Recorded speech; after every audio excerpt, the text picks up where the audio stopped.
Have you been hearing cries of anger lately? If so, you are certainly not alone. Hello, I'm Stuart Baskin, pastor of First Presbyterian Church of Tyler, Texas. And this is your daily devotional for Tuesday, October 28th, 2025.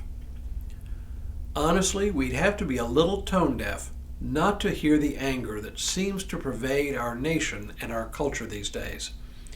And it's been going on for some years now. A few years ago, Black Lives Matter and the Me Too movement dominated the conversation as blacks and women cried out to be heard.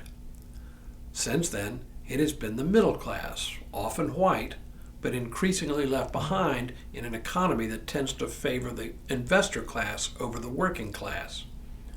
All are trying to be heard, and all lash out in anger. Unfortunately, when people express anger, it often serves to push people apart at precisely the time that they need to come together and find common ground. If you listen carefully to the anger, though, what you'll begin to hear is not so much anger as pain of one sort or another, or else fear. Pain and fear often mask themselves and present themselves as anger. I've trained myself over the years, sometimes more successfully, sometimes less so, to listen for the underlying fear or pain when anger is the mode of expression. It's not always easy, especially when the anger is directed at you. But I learned this years ago from one of my mentors, who also happens to have been a former pastor of this church, Hartley Hall. He used to say that if someone in the congregation verbally attacks you, there is usually a pastoral issue lying just beneath the surface. And if you can stop yourself from acting defensively, you can often get past the anger fairly quickly. And that's what a pastor is supposed to do. Listen. Unfortunately, when we hear anger, and especially when that anger is directed towards us or people like us, we tend to act out of our natural fight or flight response. Instead of stopping to listen, we argue. And when we argue, we get locked into that terrible I win, you lose dynamic. The church, though, should be the one institution in our culture that teaches us how to listen to one another. But turns out churches are made up of people who cannot help but act like, well, ordinary people, with all the same fight or flight instincts as everyone else.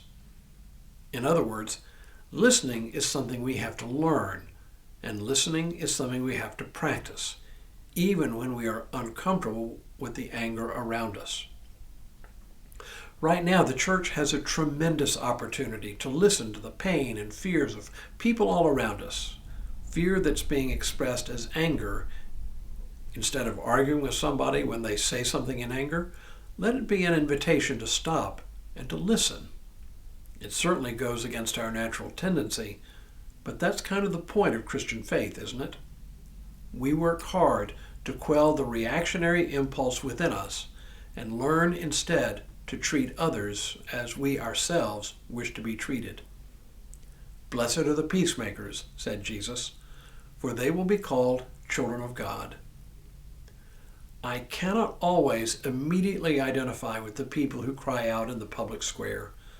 Their lives and experiences are simply different from mine.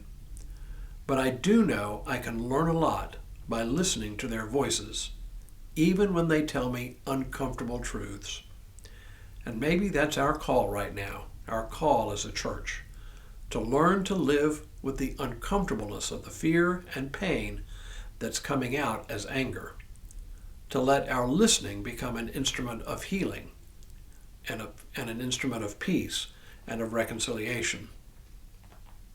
For some years, I've included in my email signature a phrase that I coined a few years ago, and it's worth repeating here. Learn to listen, listen to learn. It's hard work, but it is absolutely necessary in our present moment. Now may God continue to bless you and keep you in all that you do this day and in all the days ahead.